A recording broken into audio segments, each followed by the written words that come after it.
Hey, welcome to the first ever Brute Facts podcast.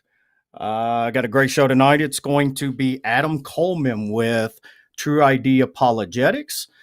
He'll be joining me here in a second. I just wanted to say thanks for everybody that's here. I hope you enjoy the show, and maybe we'll get some pretty good guests and grow this thing pretty big.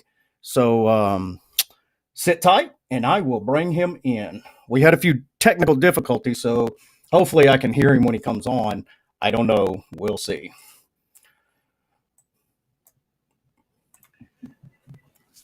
How you doing, Adam? Hey, doing good, man. How you feeling? That's awesome. I can hear you now. I don't know why in the world I couldn't hear you back there. Yeah, as soon as we're live, I can hear and see you and everything. That's great. Yep. It's always a good day when somebody can see my pretty beard. Man, I'm telling you, it took a long time to get it though. But man, look at that hair, man. That makes me so jealous. I just wish I had. I'll change the hair for the beard, man. I've been working on things for a while. I can't get it right. Oh man, I hear you. I feel you. Are you hearing an echo with me, or I'm hearing no? No, can you hear do you hear an echo? Not from you. I hear one from me, but oh, okay. All right. Now you sound good to me. So. So how you been? I don't think we've never talked face to face. We just kind of skirted around the apologetic circle together and hung out with the same people and chat a little here, chat a little there. I am a pretty good fan of a pretty big fan of your work. So cool. Yeah, like as a little secret admirer. So so tell us a little bit about yourself. Yeah, so I'm Adam Coleman, founder of Tru-ID Apologetics Ministries, and I'm just out here as an apologist, dad, husband, trying to stay sane, but here I am. I feel want to be philosopher, maybe. Yeah. I found out early on that God's got a sense of humor. He gave me girls, and it has been a fun ride since. I hear you, bro. That's the only word I'm gonna use. But so how many kids you got? Yeah, so I've got 4 kids. I got a 7-year-old, 6-year-old, 3-year-old, and year and a month old. So he's 1 year. Yeah, so we're in the thick of it right now, man. Yeah, man, I know that's right. I've got 3 girls, 20, 17, and 7. And wow, man, you've been good, bro. Yeah, I love them all, but still surviving. I tell the older ones all the time that the 7-year-old's my favorite. So, but she's starting to learn that handout, daddy. It works, man. It's a shame to say, but I've got one daughter, and I try not to admit it, but she's got me wrapped around the finger, man. Man, yeah, it's I've given up. I thought I was the man for a long time and pretended like I was the man. And somebody's like, they have you wrapped around the front. Well, no, they don't. Sitting there one day and one come up and laid her head on me and, Dad, can I have this? And then I was like, oh, that's so great. And then 20 minutes later, the other one comes up, Dad, can I have this? And it hit me. I was like, oh my God, I got 2 fingers I'm wrapped around. So. Your bank account is empty, and you're like, "What happened?" That's for sure. That's what I tell people all the time. I make okay money, but I don't ever get to see it. So it's right. They do, right? Yeah, that's the handout. That's how they get it. That's good stuff, man. So I got to ask a question. Sure. Did Tim really make that shot? Yeah, he really did it. He really made that shot, man. We were actually at a Maven event. Shout out to Brett Cookle at Maven. And we're at the facility, and he sucked the shot, man. He sucked the J, turned around before it went in, and did a little dance like Steph Curry. And I felt so bad, bro. I was, I'm not even sure I had the file some kind of way. And I was like, oh my goodness. Oh. I caught that because I play ball. It was my sport growing up. And so when he was talking about making that shot, I'm like, okay, wait a minute. Dude got a PhD, wrote a book, MMA. He's a good shooter. And now he can ball. I'm just like, man, that just ain't right. That's the total package, man. What can you do? No, that's right, man. So little segment I'm gonna do real quick here. Part of the show for my beer fans out there. I'm going to start doing the beer of the week. And this one is, if you're not from the South, you probably don't know what it is. It's called Shiner Bock. And it is fantastic between not too heavy, not too light. So for my something make me blind or something, you know. Man, look at that color, man. Look at that. Oh, okay. That's And so tell me a little bit about Tru-ID. How did you get started? Any projects you guys have coming up or? Yeah, man. So some years ago, I got into apologetics in general. Quite frankly, it was semi tragedy, actually. Second year marriage. Life was kind of hitting on all cylinders, man. I had a new job, bought a new home, and ministry's going well. And I was actually on my way to the business trip and found my wife got pregnant. And so this was our first child, so we were ecstatic. And long story short, we go on the mission trip, and like a week after I get back, she unfortunately had a miscarriage. And it was devastating us. I mean, it really just kind of just rocked the whole world type of situation. But by God's providence, by His grace, it just so happened that about 4 or 5 months before then, my dad had sent me a number of books. Frank Turk, writers, I don't have enough faith to be an atheist. It was another Frank Turk, guys book. I think it was a book from John Lennox and then William Lane Craig, On Guard. And I had been somewhat introduced to apologetics before, but for whatever reason, when I got those books, it just the light bulb went on. I was like, oh snap! Like there's this whole intellectual side of Christianity that I just hadn't been aware of. You know what I mean? Or just pretty much oblivious to. And I just was eating it up like every day, man. Every day reading this stuff, not realizing that I was building up my faith in such a way that months later, when the miscarriage happened, I was able to navigate that situation in a way that I'm certain that I otherwise was not had. And dealing with the problem of evil and things of that nature, just being able to navigate those things. And quite frankly, I don't know where I would be had it not been for that. Yeah. So that's why I'm so passionate about apologetics. A couple of years later, I got into. I was listening to apologetics every day, man, all kind of podcasts, all kind of John Lennox, Robbie, Frank Turk. All those guys.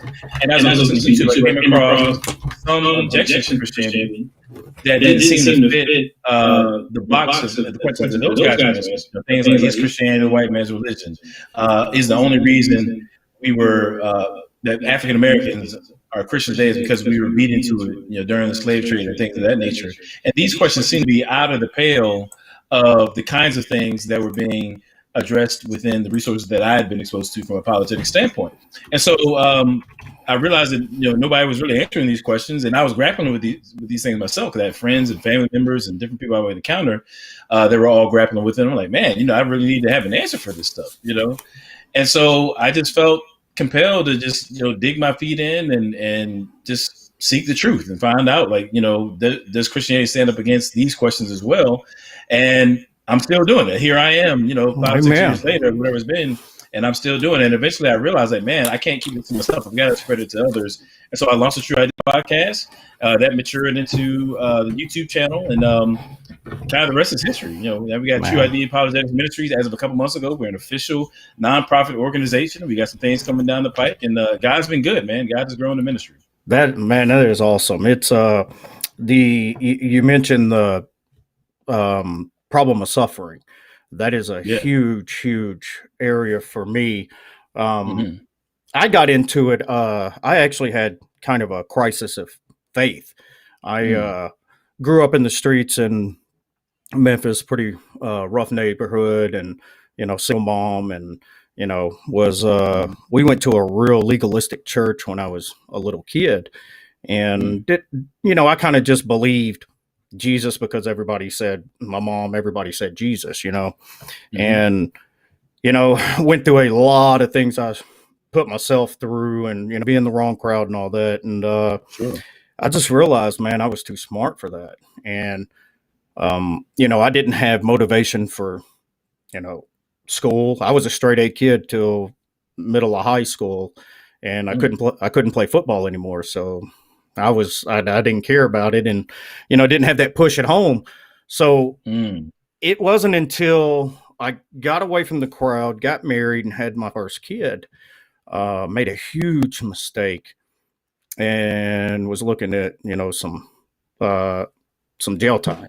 And I got on my knees because I didn't know where else to go, and I prayed, if you can get me out of this, change this, that, and the other. And of course, I didn't, but I ended up avoiding it. And it was, man, maybe a year or two later, I just had this crashing out of nowhere in my spirit. I just started contemplating heaven, hell, God. Is this stuff real? Is there, really a hell? Is there really a heaven? And so it kind of, that, and I was challenged a lot in my real literal legalistic beliefs that I had, because I never really researched it. And I would argue with people, even though I was dead wrong, because I thought I was right. And after that, man, I went on this journey that I wanted to know. It was kind of like a Cartesian doubt everything, Whoops. Forgot to put that on silent. But it's your first podcast. You can do that, man. Yeah, that's right, man. I can get away with a lot, can't I? Yeah. So I kind of, I just had no faith at all, nothing. I mean, the whole world just kind of crashed around me.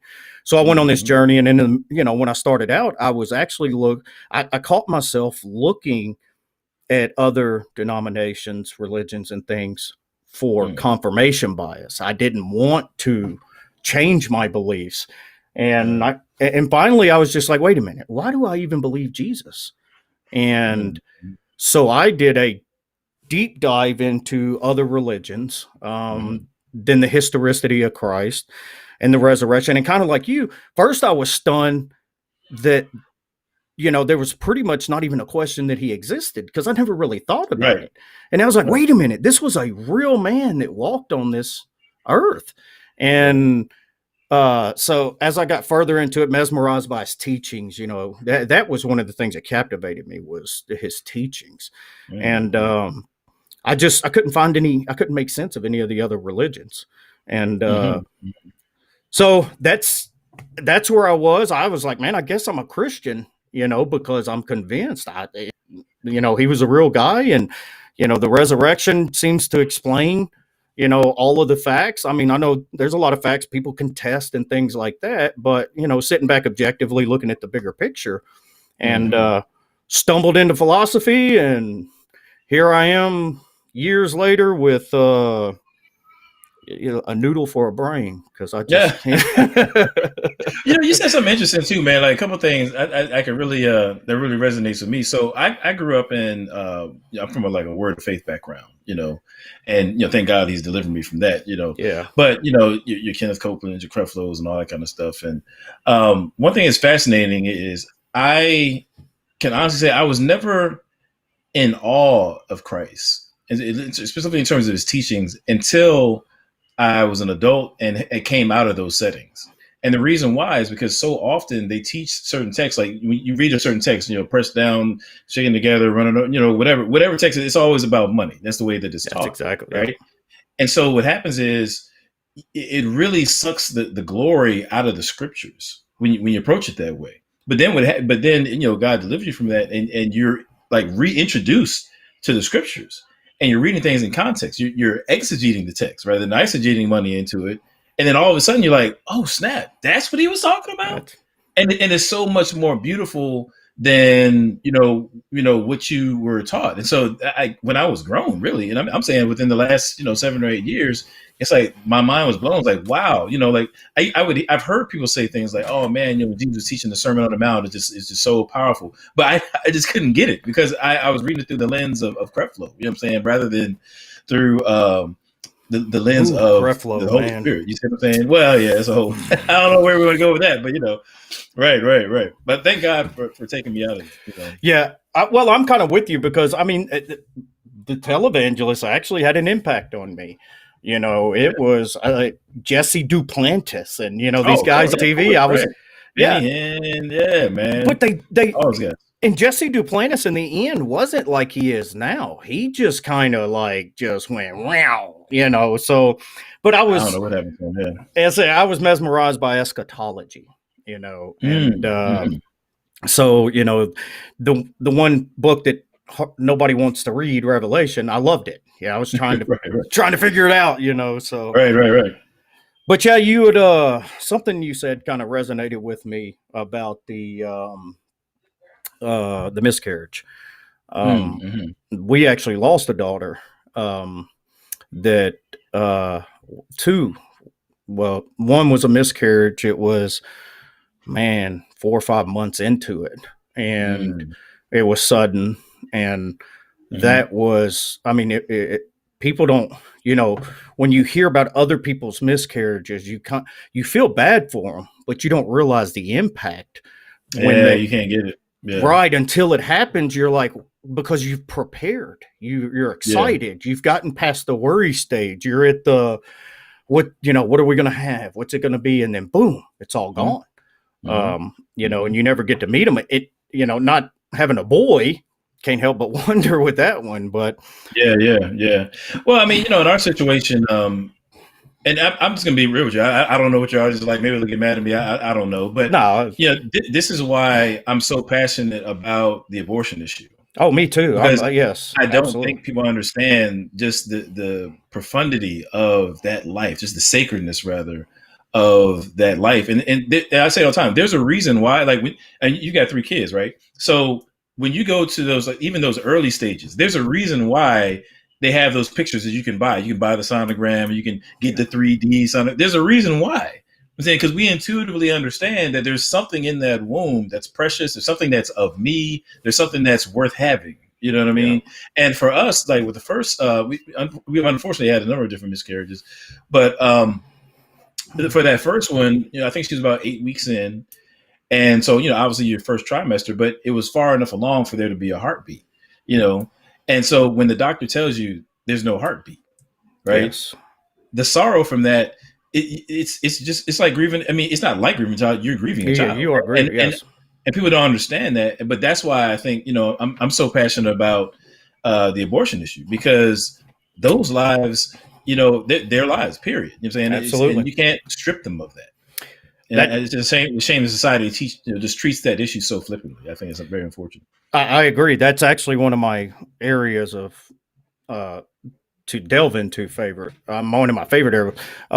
Clinton Wilcox had given me a lot of. Yeah, I've seen it online. Yeah. Oh man, he's that guy is a beast with pro-life. And then there was Francis J. Beckwith, and of course, yeah, I got into all of those, and because I'd always taken it from a religious aspect, and I thought it was just a religious argument. And then I realized, that like with secular pro-life, they're not Christians, they're secular, right. And they have fantastic arguments, identity arguments, the try to defeat the arbitrariness of defining, the whole personhood thing. Personhood, right. Yeah, separating the personhood from a person, I just reject it totally. Anytime an argument goes there, go ahead. Yeah. So for me, if I was, let's say if I was not a Christian, I was just a straight up materialist, right? But nevertheless, I believe that there was, such thing as ethics. Like there really is an objective right or wrong, right. Which, many materialists do. If that were me, then I would probably be just as, if not more, adamant as being anti-abortion, because really anything that you're going to call personhood, at best, you're talking about a feature of the human person that is emergent from these physical constituents that they're made of. I'm saying it's an emergent property of, that is been gifted to us through evolution and developed through socialization, right, things of that nature. But ultimately, it's still going to reduce down to the same kind of material stuff that I am. So it's super arbitrary for me to snuff out, the fetus, right, at conception, when really it's only different for me in time. You know what I'm saying? In development. I mean, as a materialist, I would think that you would have a problem with that, which is why Christopher Hitchens, if my understanding is correct, had an issue with abortion. It was along those same lines. It's just that. Yeah, I've met quite a few atheists that are pro-life because they are, materialist or, right, the very good arguments. And, for all the people that may watch this that are pro-choice, first of all, pro-lifers, they get painted as like, we don't care about the woman, but I mean, we absolutely do. We, and I don't know any that pro-lifers that would ever say that a woman can't, end the pregnancy when she's going to die. That's never been, right, and that's never been, it's a medical decision. I mean, it's never been illegal. So here's two of the biggest issues that I have with it. One, the only time we ever try to remove personhood or define personhood is for a certain people we want to oppress. That's how it's always been done. That was the argument for slavery. That was the argument for Nazis, in Germany.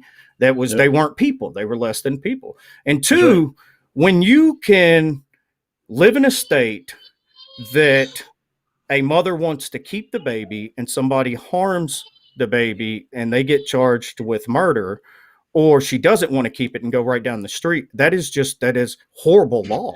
How is that even? It makes the value is literally dependent on whether they are wanted or not. And I just, everybody should be able to agree that that's pretty crappy. But well, and now here's the thing. Now I take it even further, because on the one hand, first of all, I totally agree with you. Like with your first point, obviously that intersects a lot with what I do from an apologetic standpoint. But we can look at the writings of even like a Thomas Jefferson. Some of his correspondence with certain individuals questioning the personhood of slaves, and a whole host of others. I mean, that was the issue of the day. To a large extent. But even further than that, I mean, when you think about today's issue, because like. Now, I'm going to straight up say, like, some of the things I would hold to or believe would be appropriate for our society wouldn't fit within the conservative box, and I own that, but I do believe it fits within a biblical box, So I'm not that way either. So right, but I believe it fits within a biblical box, and so I think that I'm all for, like, when people talk about, oh man, we need to be concerned about the infant mortality rate, and it's these economic pressures that lead women to these situations, and it's all these. Look, I'm all for exploring and being proactive and engaging the well-being of others. I'm with that. I'm down with that 100%. I'm talking about economics, all that. We can explore all that to whatever extent we can assist people. I'm with it. But when you think about the abortion issue, I'm saying, like, abortion itself doesn't solve those problems. Nope. it doesn't solve the problem of economics. When people talk about, oh, there's shaming in the communities when a woman gets pregnant, well, abortion doesn't solve that, right? Because that's still going on, right? So you're proposing something that doesn't solve the problem. Yeah. And so if you really want to solve those problems, let's talk about that. Let's talk about community reform. Let's talk about, preaching the gospel so that, people's hearts are changed and so they can act in more grace towards others. And from a church standpoint, we can certainly have those conversations, but killing babies doesn't solve those problems. And so, I agree. I'm always looking for somebody to fill in the blank. Okay, ... Therefore, we should kill babies. That's what I'm always waiting for. And so if you can't fill in the blank on that, I'm sorry, I can't ride with you. Yeah, and right along that point, I'm right there with you. I think a lot of conservative Christians need to get off their butts about this, not educating sex education, not teaching safe sex, contraceptives. I'm so tired of them acting. I understand that abstinence is the best policy, obviously, but we live in a world where that's just not feasible. People just, our culture doesn't allow. We can teach our children, and I absolutely advocate. My kids, when they were young, we sat down and had the whole talk about the design of marriage, what it was for. and not necessarily just from, a Christian perspective. It's, when you have that commitment there, you're creating the best environment to raise a child in. And that was kind of how we brought it up to them. Hey, this is what leads to it. This was the design of it, and this is the best way to do it. Right. Absolutely. And all the risk, we didn't hold back. I mean, we talked to them about all the risks, and man, when I was younger, the scariest thing in the world to me was the idea of having a child out of wedlock. It was like, oh my gosh, I was so afraid. I was like, that to me was a turn. I know that for everybody that doesn't work. I get that, but there's various different ways that we can be proactive to, at very least, curtail the degree to which abortions are occurring. I mean, and we should continue the legal fight. I'm all with that. Get as many justices as you can, get as many governors, and so on and so forth. I'm all with that. But in addition to that, what else can we do in addition, so that until we can get these legal things, to come about, we can maybe save some lives in the meantime? And if that means that we need to take care of people better in order to do so, I'm with that. If that means saving a life, I'm with it. Yeah. I'm willing to put my money where my mouth is on that. Absolutely. And I think an aspect that needs to be discussed about it, is, like I said, where, pro-lifers are often accused of not caring about the mother, but more pro-lifers tend to be, in my experience, more aware of the social and mental effects that it has on women. The statistics are astronomical. That depression, anxiety, suicide. It's because it's just, even taking God out of it, it's just, it's such a personal, and for any women that are listening or may listen to this, you get no judgment whatsoever from here. Right. We love you. We don't care what you've done.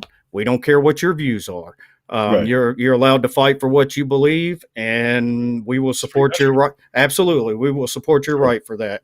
We just have our view, and it's not all religious based either. It's a, hey, and I'm not going to front, man. Like, listen, I'm as honest as I can be about this. Part of the reason why I'm passionate about this is because I've sat with my wife after having lost children. You know what I'm saying? I've been as close now. I'm not a female, and I understand that. Obviously, I'm not a female. There are elements to that I will never understand. Right. But being in such proximity to that, and seeing the tears, I don't want anybody to have to go through that. I don't want anybody to, in the moment. And here's the thing: I'm also a social worker by trade, right? And so I've dealt with countless. For you, brother. Thank you. Thank you. I've dealt with countless single moms, and I've seen people in really bad situations. And I just know that I wouldn't want anybody to, given a certain situation that they find themselves in presently, to make a decision that later on down the road, when it hits you, it's like, dang, I did that. That's tough, man. That's real. And at that point, man, all I ever do is I make sure they understand, man. I love you. I don't care. Whatever you've done, I guarantee that is not half as bad in my book as a lot of the stuff that I did. So, I mean, there's no judgment, right? Who am I to judge anybody? It's not about that at all. Absolutely. It's about compassion, man. That's exactly right. I'd said that we had lost a child. My 7-year-old is a identical twin, and we made it to the end. And like you said, getting that, from the doctor, there's no heartbeat was, it was, I mean, we were a week away from him being born, and she had to carry her for that last week. And that's not something that you just get over. She was severely, just brought down. I mean, it was, she was on, and me being, a man and growing up in the, toxic masculinity, I got to be the tough guy, stuff. And so I was the jerk that didn't properly grieve with her. And it just made it worse, because I just, I've had so many hardships in my life. I stuff it in the back of my head and keep going. And that was terrible at that time. And we both paid for it, but that has a lot to do with my pro-life stance too, and see, here's the thing, man. Like, when it comes to apologetics, look, I love apologetics. I study apologetics every day. You know what I'm saying? And I mean, it's what I do. I love it. I'm saying, as soon as I get off of this live, I'm going to go read something about apologetics. I'm going to read some books. This is what I do. You know what I'm saying? Yeah. But with that being said, there's this other side to the Christian experience that I think sometimes gets lost in all the intellectual aspect of apologetics. I mean, like there's this relational aspect to where we stand in relation to God, obviously. And we can't leave that part behind. You know what I'm saying? Like if you're if you're not attending to that emotional aspect of yourself, then you're not going to be functional enough to do these other things. Like I'll never forget, man, when the miscarriage happened with us, right? I used to go to this church basketball night every Wednesday, you know, and I'm a pretty laid back guy. You know what I'm saying? That's just kind of my vibe. You know what I'm saying? And so I'm playing ball. I love playing basketball, and I missed a jump shot. And I'll never forget. I have never been a cusser, like ever. You know what I'm saying? Like even in my days or whatever. It's just not. I'm one of those people that like, when they cuss, it don't even sound right. You know what I'm saying? I'm one of those. I can't even do it right. You can't even do it. You know what I'm saying? Man, I'm telling Adam said, "Damn." Right. Well, no, I did. You know. And so what happened? I'm in a church and I take a jump shot and I run over I missed it and I ran over to the side. I kicked over a chair and I was just cussed like it's super loud. And bro, I kid you not, it scared me, man. Yeah. It scared me because I know that wasn't me. I was like, man, you know what? I really need some help. Like that came from somewhere. I mean, I'm a social worker, I'm a therapist, and so I tend to have a pretty good gauge of where I'm at emotionally. And I said, you know what? Nah, man, that's not good. I need to get some help. And I really wish men would really get hold of that. You know, I can easily be a Lone Ranger type. That's my temperament. You know what I mean? But I learned that as life starts kind of going on, you got kids, you got a house, mortgage, whatever your situation is, you start realizing that the Lone Ranger stuff, that's not how we were created, man. We were created for fellowship with God and with man. And we have to be vulnerable with one another. Or else we just can't grow. We're into repressing stuff and it's going to come out one way or the other. Yep. Yeah, absolutely. That's, mental health is one of the things I speak out on a lot because I've suffered with depression, most of my life. I suffer with an anxiety disorder, and I have a younger brother who's schizophrenic that we take care of. And I've seen, so I've done lots of study, and you're absolutely right. The toxicity, you learn things the wrong way for so long. There's no such thing as be a man. There's no such thing as toughen up. Yeah, man. That's not who Jesus was. That's not who we're supposed to be. That has crept into our society. The old, they don't make men anymore. That kind of stuff. They don't go to the doctor. Or, I'll tell anybody, if you don't go to the doctor, you're not tough. You're an idiot. And one of the things I say a lot of the times is I keep hearing this, we're an over-medicated society. And I'm like, no, we're under-medicated because we know, we know the medicines that prevent things now. And people are taking those medicines to prevent them. It's not because they want to shove pills down our throat. It's because we have the technology. Why not take advantage of it? And it's I'm telling you, man, I've had, so currently I work with veterans. I'm a social worker with veterans, help them find housing, homeless vets particularly. But in the job I had previous to this, I was a mentor, and I've just, given my own demographic, I typically found myself working with young African-American males. And I'm telling you, bro, without fail, there's types of anger that you could see on a young man that were very different than anything else. You could see it. It was almost like they would just wear it like a garment. And one would be if the child had been sexually abused. Yep. And number two, dad wasn't there, and some of them for that dad thing, I've seen kids who were running the streets, hardcore, selling drugs, the whole nine. And we've been working together for months. And we start talking about that dad issue and just see him break just like that. Sobbing, crying, 17, 18 years old, break. When that dad thing comes up, why didn't he want me? Yeah. Why why wasn't I good enough? Why didn't he stay? And those kind of things. You can't say, tough it up, man. Walk it off. Right. No, man. We know better than that now. It's just like with the NFL. Like back in the 80s, you get your bell rung. Man, walk it off. You're in there the next play. You know what I'm saying? And then you get a concussion. You know what I'm saying? We know better. Yeah. And so now that we know better, we ought to do better, right? But so I think a lot of people have to get out of that. We need to take full advantage of the full range of what the Bible has to say about well-being. And we have to stop treating each other like savages. Like, we weren't created to be that way. We were created to be people, and we have to do better about that. Yeah, that's one of the things that kind of sticks with me is kind of the dad backstory. It's very complicated, but my dad wasn't there, and I went through a lot of those thoughts, and then found out later in life it wasn't totally his fault that he wasn't there. So it kind of lived a lie for a long time. Sure. But yeah, I can tell you firsthand. I mean, a kid that's 12, 13 years old, how many times I broke down in the closet and just, why doesn't he want me? Where's he at?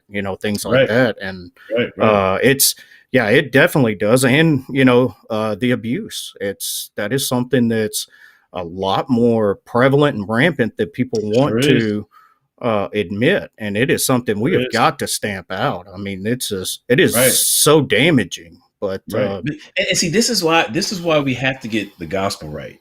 This is why we have to get apologetics right. Because when I'm doing apologetics, when I'm evangelizing, I'm not trying to introduce you to a proposition. Right. I'm trying to reconcile you to a person, the person of Jesus Christ. Right. It's that personal relationship. Because when you think about the book of Job, right? Job had all these questions, and you go through 30, 40 chapters or whatever it is, and you got all these problems going on, all these questions. But what was it that basically, in the end, resolved the issue for Job? It was a personal encounter with God. It wasn't just thinking out loud and figuring stuff out. He had a personal interaction with God. Jesus teaches, like, look, if you abide in me, I'll abide in you. You'll bear fruit. I know I misquoted that, but yeah, that's right. Close enough. Close enough, right? But without me, you can do nothing. That's what Jesus said, right? And so, why do we think we can live apart from the vine? So, when we're doing apologetics, if we're doing it right, then we ought to be guiding people toward the person of Jesus Christ, and a better understanding of him. And if we're not doing that, then what are we doing here? We're just pontificating about stuff that we think is interesting, but we're not really following through to, hey, do you know Jesus? And what does that mean for you in your life? Where can he bring about healing and those kind of things? Yeah, it's my focus is kind of I spend a lot of time with atheists, because a lot of them come from a real legalistic fundamentalist background, which is kind of the same thing that I was hurt by. And you were talking about Jesus and all of that. So my goal is to try to repair some of the damage, and I want to love them regardless of what they believe or don't believe. I want them to know that there are Christians out there who take Christ's word serious.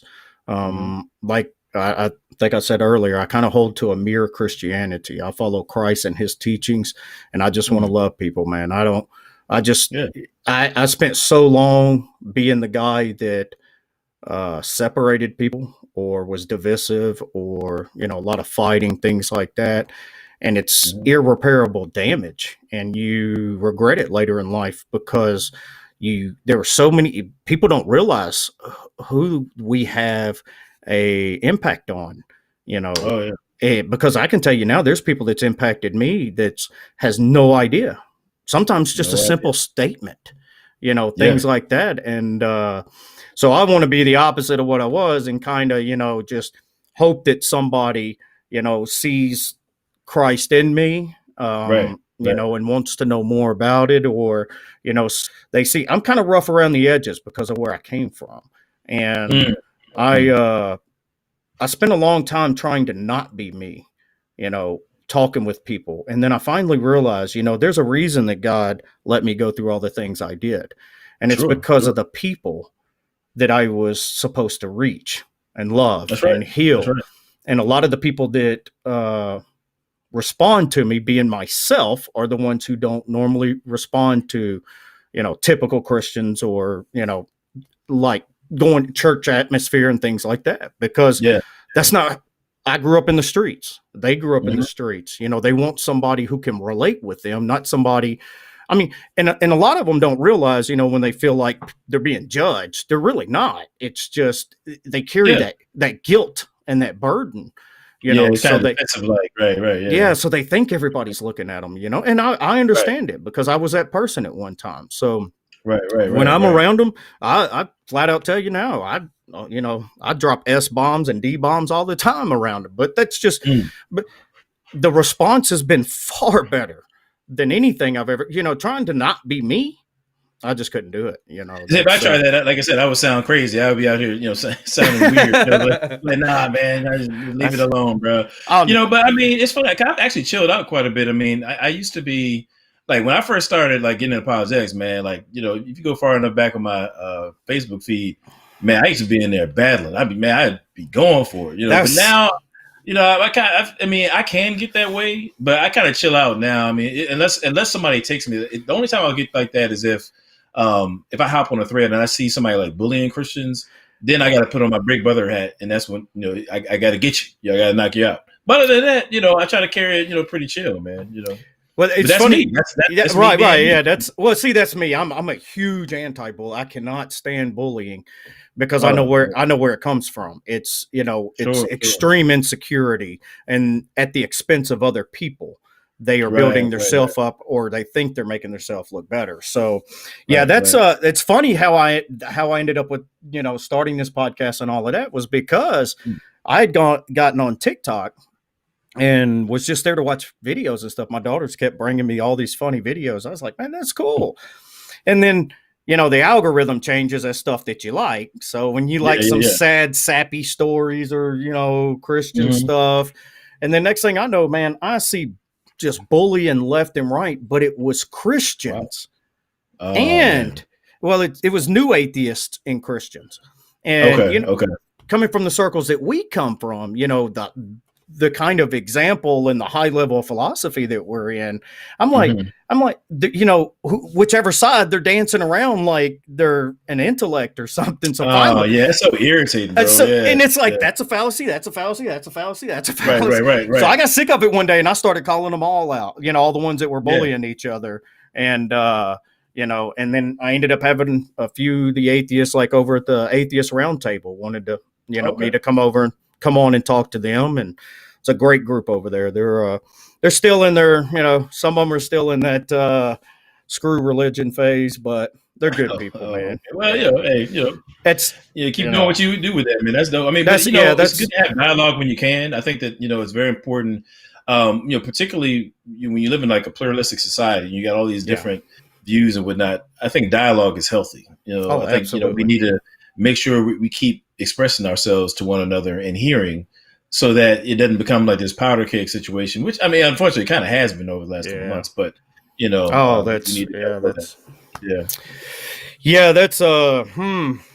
lot of stuff going on nowadays, man. It is. It's tough. Yeah, it's tough. I just was kind of one of the things we wanted to talk about with you was not being as white as I am. From a different perspective, it's we're all on the brown scale. It's just where you're at, Just where you're at, right. That's true. Yeah. So, I'm actually, I am a Black Lives supporter, a Black Lives Matter supporter. Of course, not necessarily the organization, but but the idea behind it. I read a book. It was called The New Jim Crow, and it really opened my eyes to a lot of things, which I had seen the war on drugs impact in the community I was in, so I already didn't like, the war on drugs, but after seeing the numbers, the rate that we lock our citizens up at, and the rate we lock minorities up in this country at a phenomenal rate, more than the rest of the world. And this is supposed to be the land of the free. I mean, it is insane. So, a lot of people, they live in their bubbles, and because they don't witness it firsthand, then it doesn't happen, that's what I was saying in the beginning was, okay, let's concede the point. It doesn't happen to the point, that they're saying it is. Okay. We have a family in our country who thinks by astronomical numbers they're not being treated fair. Why are you going to go out and go against them? Why wouldn't you do something to help them? Why not reach out to them and help change that perspective? Why are you just going to build walls and divide. There's no sense in that. That just, oh yeah, I Hey, just. God is greater than racism, man. I got the shirt right here. You know what I mean? That's God's greater than awesome, racism. man. Yeah. Mm. I mean, I think it's partly. Um, I think America kind of needs a redo in terms of how we Yeah. teach Oh my history. goodness. It's kind of hard to understand where you are unless you understand, some things about where you've been. I mean, you can miss some things. I'll just put it that way. Yeah. And I think that you have different groups in America that have very different, just fundamentally different understandings of what this country is and what it has been. And I think that what we need to do is it's kind of like take the beam out of your own eye, Right. so that you can take the speck out of your brother's. Like, we really need to sit together and dialogue with one another so that we can come to what is the reality about who we are and who we've been as a nation. Absolutely. And I think that's so key, because if honestly, like, coming up, I mean, you have Black History Month or whatever, and you learn about Harriet Tubman, which respected her, obviously, the greats, Martin Luther King, maybe a Frederick Douglass, and if your teacher's going above and beyond, like a Garrett Morgan or something like that, they're really going above and beyond then. But for the most part, it's like, all right, you were in slavery, Martin Luther King did his thing, and then now everything's good, But and I think that's just how it's taught. But the reality is, there's this protracted period of not just slavery, but various forms of oppression. Absolutely. And if you don't understand that, then you really don't get why people are so upset today. And I just did a teaching on this a couple of weeks ago for Ratio Christie. And I think sometimes people feel like, oh, you're a leftist. It was like, look, I'm just giving you the history. I haven't even given you I haven't even given you what I think about it. I'm just helping you to understand these historical events. I'm just putting that before you. But people have a hard time stomaching that, because quite frankly, I think it kind of messes with their concepts of identity and things like that. Absolutely. Yeah, because we have a very dangerous type of nationalism going on in this country. Oh, sure. And it is the nationalistic identity is, nationalism rarely is ever a good thing, because it allows you to press other nations and other people, in the name of being a great country. But yeah, that's well, see, that's where, I was kind of blessed on this whole thing, because growing up in Memphis, it's very diverse, and that's where Martin Luther King was killed. And I have admired Martin Luther King since I was a kid, because I mean, he was a great preacher, and two, how could you not admire someone who motivated people without violence? And was so impactful with what he did. And so, he's always been, a hero of mine. But yeah, it's the facts, man. And that's the sad thing, is we're so left and right in this country that you can't even look at the facts. And here's where I like to bring it around is when I hear that we had a Black president or stuff like that. We've come so far. I'm like, wait a minute. You do know that there are still grandparents around who went through the civil rights. There are, of course, who were beat by police. My parents, like my parents. Right. I mean, not even grandparents. They're my parents, right? Yeah, everybody acts like you're getting up there, bud. Right. Yeah. Well, I am. Yeah, everybody acts like this was like 200-300 years ago. It's like, bro, we're not that many generations removed. It didn't just get fixed overnight, So right. I mean, to be honest with you, I think, and I know this may sound controversial, but when we look back over what's happened in 2020, whether it be the George Floyd, the Ahmaud Arbery, and all these kind of things, I think you have this contingent, and I think it's probably underestimated or understating to say contingent. I think you have a large body of people who are shocked and surprised. Like, man, I thought, why is this happening now? And quite frankly, in my opinion, I think that what we're seeing in society today is exactly where we should expect to be. I think this is exactly, given the history, given the way that things have unfolded. And I'm talking about since the Civil Rights Movement. I'm not even talking about up until 1964. I'm talking about from 64 on. I think this is exactly where we should expect to be. And the question is, what are we going to do now? Are we going to kind of just, create a caricature of who we really are, you know what I'm saying? And to say, oh, no, we're really this, but no, we need to really sit with where we are so that we can grow, rather than try to, what I call fig leafing, Adam and Eve, where they had the fig leaves and covered up. I mean, Right. we don't need to be fig leafing. We need to just accept this is where we are, and here's how we move forward.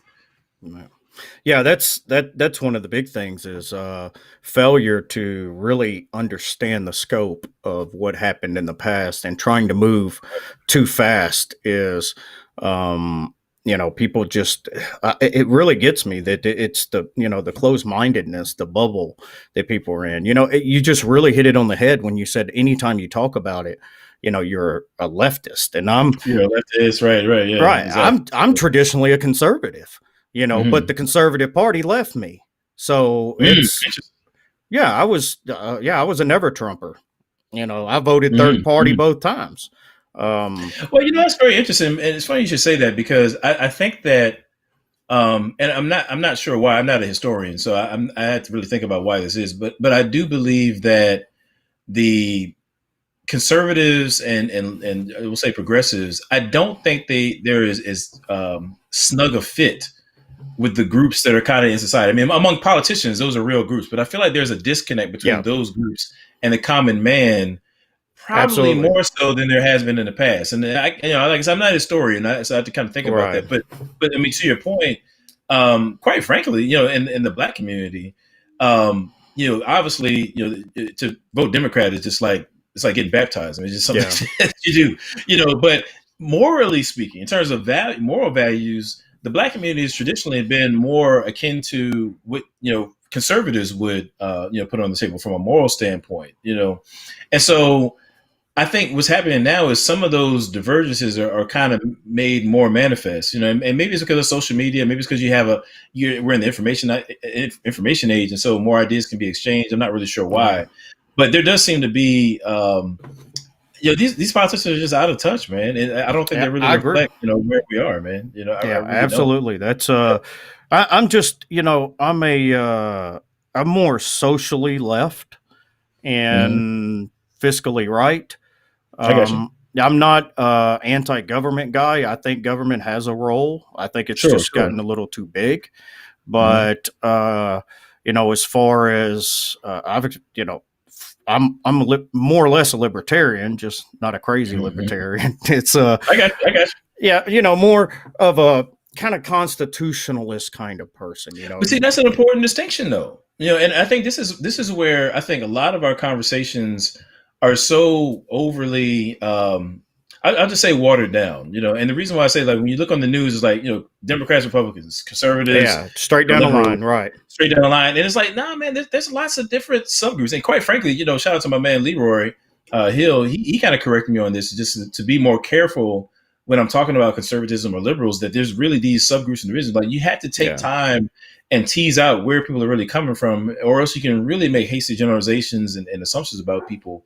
But it's just our conversations have been so dumbed down by just fast food media. You know what I mean? Oh man, yeah. It's amazing. We have more information at our fingertips than we've ever had, but yet the largest amount of misinformation. It's insane. Yeah. People are so lazy. It just, but yeah. It's like you're a mile wide and an inch deep kind of thing. You know what I mean? It's all this information, right? Yeah. Yeah. Originally, I was far left because my mom's kind of hippie. So I can't, growing up, I thought Bill Clinton was the greatest man ever alive. They almost worshipped him where I live. So, and then he played the saxophone. That's all they needed, man. I got older and had to pay taxes when I made a little more money. Yeah. So, no, I'll tell you, do you know how I became conservative? I hated Rush Limbaugh, but I'd never heard the man speak. And so I started listening to him because I hated him. And I was driving down the road and I'm like, that makes sense, and then the more I listened to him, but then I started kind of drinking the Kool-Aid a little bit and kind of went, so too far with him. I got you. Eventually, I've just finally realized that the left and the right are two different sides of the same coin, and I agree, the majority of Americans are right in the middle between them. And you know what? So check this out, right? And I could be just dead wrong about this. This is just something that popped in my head not too long ago. I wonder sometimes, I hear what you're saying about the left and the right being two sides of the same coin. But I wonder, maybe to use a different analogy, it seems to me that at least in some ways, the left is maybe instead of looking at two sides of the same coin, we look at it as like a scale. I'm saying, like on a scale of 1 to 10, 1 being like conservative, 10 being liberal. I feel like that's kind of reflective of where they are. Because when you think about like liberty, like doing what you want, like that's an American. That's conservatives would affirm that. Yeah, do what you want to do. It's just that liberals take that further and like, yeah, do what you want, as in pertaining to gender and abortion and all these kinds. And so the conservatives are like, whoa, that's not what we meant. You know what I'm saying? But it's the same principle. It's just run amok, basically. And I kind of wonder about that. Well, that's one of the things that I actually say a lot is I'm more of a classical liberal, because I said, the left today, at least, the hard left aren't liberals, they're progressives. They want government to enact everything, when originally it was, get government out and let us live our own lives, so right. And I think a lot of Americans kind of moved over to the right because the left had gone so far left. And now that it's gone so far right, people like me are like, yeah, let's go back over this way. Right, that way, right. Yeah. But being originally a conservative, I mean, Trump's not a conservative. It was, when you're talking about building $1 billion, so many $1 billion for a wall, I'm like, that's not conservative principles. But it's funny. Man. I was telling my homeboys, like, fam, like Trump, he became a conservative like 2 weeks before he ran for office. Like, he spent his whole life as a Democrat. Right? So like, like, what are we talking? He has like no capital here. Like, no tenure. He's a populist. He's a populist. That's funny, But my concern is, I think sometimes, like in going back to the idea of conservatism in the purest sense of the word, is this notion of you want to hold on to the ideals and principles that this society was founded on. I think there's something to be appreciated about that. My concern is that when Christians presuppose that those ideals and values were necessarily biblical, and historically that's just not true. Historically, obviously America, for anybody who studied it, America is certainly the inheritant of the secular Enlightenment period flowing from Europe. I mean, there's no doubt about it. You can't read, John Locke. You can't read Thomas Jefferson and, the Federalist Papers. You can't read those things and not see that. And so some of the things that that some of my Christian conservative brothers and sisters are trying to conserve are in actuality not Christian at all. It's just that, many of our brethren have assumed that that's the case. And so my thing is, what we need to do is let's start from biblical axioms. Yep. Let's start from what are the principles that we can derive from Scripture, and in so much that we can apply those in this broken world. Let's do that, and let's not get drawn aside by this partisan thing. But let's start with Scripture, and then we bring that to bear in how we engage politics. And I think that's we've kind of got it backwards. I think we're allowing the world, and I'm talking about both liberals and oh yeah, I agree. I think we're allowing the world to dictate to us, where we're supposed to be on things, rather than the other way around. Yeah, and I think a lot of times they forget, a theocracy is not biblical, and a lot of people actually don't realize they want a theocracy, and that's not what, a lot of the founding fathers, there were quite a few of them that were deists or just agnostic, we can say it's founded on Judeo-Christian principles, but it wasn't founded as a Christian nation. It was a place where people could worship freely without being, oppressed by the government. And that's, so I get nervous when I start hearing about one of the things that started to move me away from being a conservative, which is kind of dangerous itself, because when you start talking about conserving traditions, I mean, what is the tradition of this country? What was it built on? So, well, yeah, you know what I mean. I can straight up say that there's certain parts of our American heritage here. I'm not trying to conserve that. Jake, that's right. Yeah, I forgot who was the comedian that said that was talking about a time machine, and he said something. Well, if you're white, you can go back here, there, and there, and then if you're not, you're just like, nope, no, I'll stay here. I give you about 10, 20 years. After that, I'm good, bro. Yeah. So, and that was the whole controversy around, and I'm not trying to make it all political, but I mean, that was the whole controversy around the slogan, "Make America Great Again." Right. And again, when was it great? Right. Again, it's like, that's where we got different perspectives. Like, what are we talking about here? I'm not trying to go back. Anything in the 1800s is definitely out the gate. We're not trying to do that. It's like no. We're not going back to that great America. Let's stay in this one.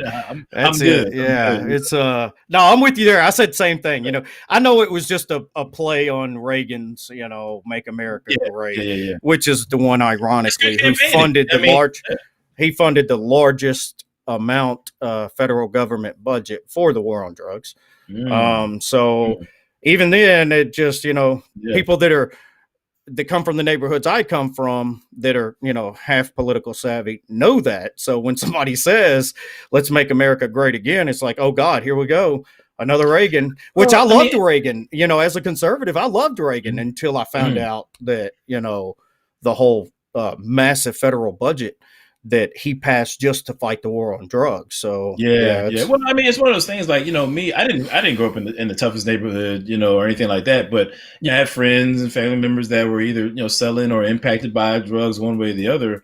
And for me, like, honestly, coming up, like, I'm like, man, you know, if you get caught selling drugs, that's on you, bro. You know, that's your fault. But as I got older and could see, like, from a more bird's eye view, wait a minute, you know, there's some other things going on here that is more than just, you know, my cousin over here is selling this or doing that. You know what I mean? There's this other structure that really traces back to what does it mean to govern well? Like, what are the authorities doing in any given area to govern well? Are they doing that? And when they don't, there are these negative side effects, you know, that one can expect, you know, i.e. these social maladies and so forth, including, you know, the drug trade. So, you know, it all kind of flows together, man. And, you know, I'm not a Biden, you know, guy. I mean, I wasn't a Trump guy, you know what I mean? And so I'm just kind of like, where's my guy? Hey, yeah, where's my guy? Yeah, you know, stay out of my pocket, and you know, let me you know, raise my kids the way I need to raise them, and worship God how I need to worship. You know what I'm saying? That's kind of where I'm at. You know what I mean? I'm with you all the way on that, man. One of my jokes every time, you know, I talk to everybody. I'm just a talker, and one of the jokes is, you know, all the time, it's like, you know, how did we end up with these two? How do we get to the point that this is? It's bad, man. It's bad, bro. Man, and I think it's to the point now where it's like, if anything, America's got a lot of soul searching to do, you know, because, you know, it seems like every issue nowadays is polarizing. I mean, daggone it, we had a pandemic, then that was polarizing. They politicized that, you know what I'm saying? Like, people literally dying and getting sick, and somehow that became a political issue. And I understand how politics intersects with, you know, the everyday. I get it. But we're too party driven. We're far more party driven than we need to be, to where now our priorities are not being taken care of. It's more so about power and who's getting in office. And I think that we need to say, you know what, honestly, and this is not any slight on anybody, but I'll put this on myself. Like, you know, have I been as active in the political process as I need to be? Right. No. You know, am I voting in my local elections? Or haven't been? You know, I'm correcting that now. But what are we as citizens? Like, we have to take ownership. Like, in terms of where, you know, Trump and Biden came from, they came from us. Like, we allowed these people to get that's to that exactly point. right. Like, you know, like, what are we doing? Yeah, that's a good point. We're the ones who keep putting people in office that, you know, everybody wants, and that's where I'm kind of torn. You know, people talk about term limits, and I'm like, wait a minute, because being more libertarian, I'm like, the people should have the right to put who they want in there, regardless of how long they're in there. But, you know, because if they want if he's a representative for an area and that's who they want, you know, why should we? But at the same time, it's like, you know, our government was never meant to be a full-time job. So it's right. Well, I mean, I think there's pros and cons to it. I mean, on the one hand, I think consistency is good when you have somebody who's willing to truly be a civil servant and govern for the good. You know, they're really about that. I think that can be good. On the other hand, you know, just human nature, I think that we tend to get lazy. You know what I mean? And I'm just speaking from my perspective. This is what it is. But, like, you know, the Democratic Party, I think, is lazy.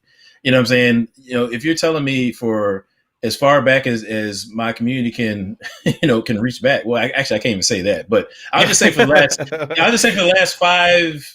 That might even be. I'll say for the last 5 decades. I mean, if you're all about the Black community, and yet, you know, at the same time, the best you can do is hop on the Breakfast Club and say, well, if you don't vote for me, you ain't Black. I mean, come on, man. You're dead to me at that point. I want nothing to do with you. You know what I mean? I'm done. But at the same time, but then if you got another guy on the other end who's like, man, we don't want these people from old countries, and go back to the country. Saying crazy. Go back to the country where you came from. The people of color.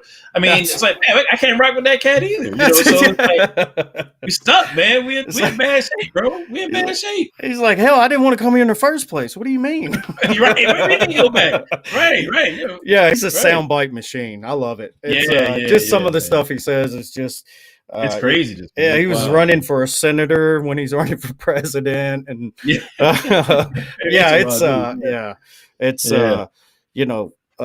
was what was it about the poor kids? He said something like, "Oh yeah, that was terrible, man." Yeah, he said something like, he worded it to where it's like the poor kid. Then he associated him with being black or non-white. Like there's no, it's like only black folks are poor, and it's like, bro, man, like, real, bro, man.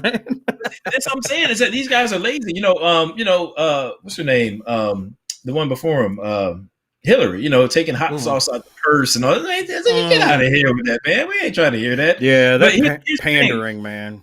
It's pandering. Now, here's the thing, though. This is what I think needs to happen, right? It goes back to what you said about the voting third party. Now, a lot of people would say, well, voting third party, oh, you're just throwing your vote away. I'm a third party voter myself, so I can rock with you on that. Now, my perspective is like this, right? Let's say you're in a battle, think of something like D-Day or something like that, right? And you're a general, and you're like, all right, I need, Corporal so-and-so I need you to take that hill. Now, and the corporal knows that hill, they're dead. It's a wrap. They're done. They're not making it. It's a suicide mission. However, you also know that the enemy force on the other side can't take 5 waves of your guys. So you're gonna lose 3, but for the sake of the war, you're gonna win out in the end. Kind of utilitarian view, right? Yeah. So ultimately, even though the first couple of waves it may seem like a waste, it's for a greater good. And you're gonna get victory in the end. Now, here's where I go with that. I look at it the same way with third party voting. Right now, it may seem as though it's a waste, but I think we need to destabilize this dual power structure between the Democrats and Republicans. Like, we don't need a third party candidate to win. Right. I just need you to lose enough votes to this third party candidate to know that, if I want to secure my position to, get elected, I've got to appeal to these voters who are willing to give their vote to this other guy. That's all you need. You don't need a third party winner. You just need a third party threat. That's all you need. And I would love to see one of the third party candidates get up on the stage and debate with them, because, they got to get a certain amount of vote. But yeah, I'm with you. I don't care when people tell me I throw my vote away, this, that, and the other. I vote my conscience. I'm not picking the lesser of two evils. I don't have to, and I'm not going to. And I'm one of those that I don't say anything negative to people that don't vote. If they don't like the candidates, that's their right. And I think it's, I'd rather you vote your conscience than to. Right. If somebody doesn't want to vote into a system that they believe is immoral, they shouldn't be shamed into doing it. And it makes me mad when I hear people say, well, people died for that right. Yeah. And they died for the right to not vote too. Oh, yeah. I mean, I've been in both positions. I've been in situations where I voted and I didn't feel great about it. I've been in situations where I voted or where I just didn't vote. And then more recently, I'm pretty committed to this third party position, unless I kind of reason to something else. But that's kind of where I'm at right now. And my thing is, now I'm going to quote Donald Trump. It's like I look at it as like, what do you have to lose? I mean, for real, like, honestly, to the black community, you've been rocking with the Democrats for decades, and too many of us still broke. Like, we're still not doing all that. Yeah, it's absolutely. To my white Christian brothers, who are all about abortion. It's like, well, you've been fighting that since 1973, and it's still on the books. That's exactly right. So my thing is, like, what can we do differently, right? I think if we want either party to take us seriously, then what we need to do is we need to destabilize their sense of power. And I think I was watching this documentary on the prohibition movement, and kind of like how it came about. That it kind of goes against you drinking beer right now, right? But that's I know you're not trying to hear that, but right. But there was this documentary about like how that even happened, like how to get to the point where they got this thing, an amendment or whatever for a prohibition, and they just showed how the prohibitionists were like, look, when it comes to politicians, we don't care what you do or who you're with. Either you're riding with us or you're against us. Period. Yeah. If you're with us, you get our vote. If you don't, Right. you don't. You know what I mean? And that's how they carried. And they amassed so much power to where they could really influence elections.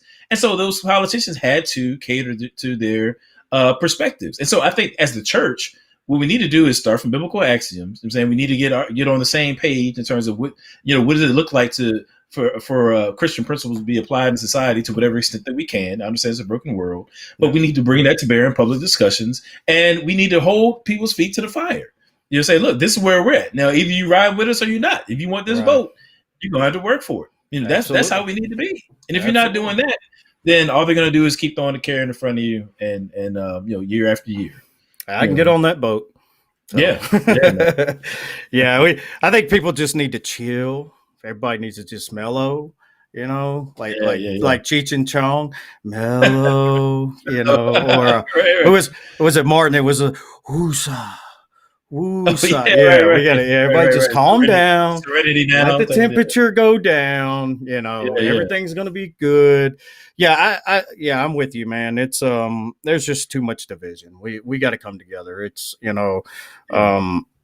there was it's like the thing like with race. I mean, it's literally skin deep. It's a social construct. Sure, very few countries deal with race issues. It is something that's kind of been inbred in this country as a way to keep the ruling class. And the people have Bacon's rebellion here. Okay. People have bought into it to the point that they believe, whether consciously or subconsciously, that everybody's different because of color. And it is so, just it's so funny to me. I'm like, man, look, you got one guy mad at me because I'm black, and this guy's mad at me because all this racial stuff. It's like, man, we both broke. And we sitting there fighting it out. And at the same time, you got other folks out here, what I'm saying, who are doing all right. They don't care nothing about that. They don't care about black, whatever. They're screwing you over just like they're screwing me over. So we're all sitting here going, how much was that stimulus check? What? $600? What? They're only giving us $600 of our money back. Of our money, right. Yeah, what do you mean $600 of my money, man? It's my money, bro. Hook me up. Right. Now that's a time when it's good to have a lot of kids. It actually pays off. Yeah, I ain't lying, man. I tell you what, when that first round was coming, I said, Dave, I haven't been trying to have number 5, but if you're ready, I'm ready. That's right. Let's go. It's a nice little tax write-off, too. Yeah, it is, man. Yeah, it is, yo. That's a blessing, man. Oh, man. This time has flew by. So, do you have, you guys have anything major coming up or on Tru-ID or? Yeah, man. So for the last couple of months, I've just found myself, kind of guessing a lot of different shows. But in the background, I've been putting some things together. I've got some new material coming out on my YouTube channel, Tru-ID Apologetics on YouTube. That's Tru-ID Apologetics on YouTube. And I'm looking at bringing back the Tru-ID podcast. I got away from it earlier this year. So I'm looking at relaunching that in 2021. Really, so I can have more conversations like this. I mean, there are pros and cons to doing like the short videos on YouTube and stuff, and they can be effective in a way. But I feel like this is kind of more my bag, just like really taking my time and breaking down stuff. So I'm bringing the podcast back, and actually, God has been good, man. Over the last for the last 6 months, in the background, I've been working on contributing to a book that's going to be coming out in April 2021. It's called Urban Apologetics. And it's actually available for pre-order right now, edited by Eric Mason. It's got a number of great contributors, published by Zondervan, So good publisher, yeah. Oh, yeah. So I contributed a chapter on so-called Black atheism. So pretty much like atheism as, generally expressed, if you will, in the African-American context. And so I contributed a chapter on that, and also a frequently asked questions chapter also I did. So that's coming out in April 2021. It's already available on Amazon.com. So excited about that. And I've finally decided to go back and get my doctorate, and so. Oh, wow. Good job. Yeah, I've been working on a particular argument. Actually, a kind of a cluster of arguments, if you will. And I believe it'll end up being a pretty good dissertation. So I've been encouraged by Tim Stratton, to go ahead and get that done. And I decided I'm gonna go ahead and get it, man. So hopefully by the end of January, man, I will have my proposal finished, and I'll be getting ready to do something, man. Yeah, I can say I know another doctor. So yeah, also, man, yeah, that's what I want to do, because we got some training opportunities coming down the pike through Tru-ID Apologetics Ministries. We want to have webinars and sponsor events and things that. So I just want to kind of add a little more weight to what it is that we do, man. So, and just kind of do my part, man. So yeah, that's kind of what I got going on, man. Got a couple irons in the fire. Yeah, I heard that. Yeah, I meant to get your information into the tag here for it, but I was actually in Oklahoma City about 4.5 hours ago, and it's 4 hours away from me. So I was, wow, you weren't playing. Okay. Yeah, I was like, I gotta get home. Yeah, they scheduled me a job out of state, on the one day that I was going to get. Yeah, so I don't have the nice little frame around it and all this stuff that I had. It's all good. I had some sound bites, and all this, and it's like, Adam's just going to get the cold treatment. He's going to get the basic. Cool, I'm glad to be here, bro. I'm glad. I'm honored to be your first guest, man. And I like your vibe, man. I mean, it's very conversational. And actually, it's pretty cool because I got a chance to talk about some things I don't normally get a chance to talk about. So that's a testament to you as an interviewer, man. I appreciate it, man. Absolutely. Yeah, this is, I mean, I said it was going to be chill, but, we kind of got some deep topics. But I just a little bit. Yeah. I like the natural conversation, man. It's, I like to hear other people's side, and some things we don't get to talk about every day because of the people that we're around and things like that. Yeah, very true. Very true, absolutely, man. I'm honored that you actually came on. So I mean, it's kind of a big deal, So man, you're getting up there. You're getting up there now. Come on. I'm trying. I'm working on it. I'm working on it. Yeah. Maybe one day I'll have my own show, and I won't be a doctor, but I'll be the man. I'd love to have you on the Tru-ID, man. I mean, absolutely, anytime, man. I would love for you to come on, man, and have a good time. Yeah, it's I mean, it's philosophy of religion has just been, I love it. I mean, it's I like the more modal logic, ontological argument. Okay. Yeah, I like Josh Rasmussen's contingency argument. Sure. Yeah, I probably got. Let me see. Reason Leads to God. I got that book, I think, somewhere in here right now, as a matter of fact. Yeah, I just listened to that earlier on audiobook. It was while I was working, I'd forgotten that being in the group with all these guys, I forget that there's published content, because I think that I've kind of heard it all there, and then I remember, hey, there's a whole book's worth of stuff there that I didn't get to to read. So I haven't shared this, actually. You can give you some exclusive content. Now, I haven't shared this prior to till now, but I feel comfortable sharing it because the book is about to come out and we're in like the final stage. But like I talked about, I contributed a chapter on Black atheism. Now, what's interesting is that I mean, it really was the Lord. I months ago I stumbled across an 17th century Ethiopian philosopher by the name of Zera Yacob. And Zera Yacob, in one of his works called the Hattata, or actually, I think it's the only one that we have extant, but called the Hattata, he actually forwards a version of the cosmological argument.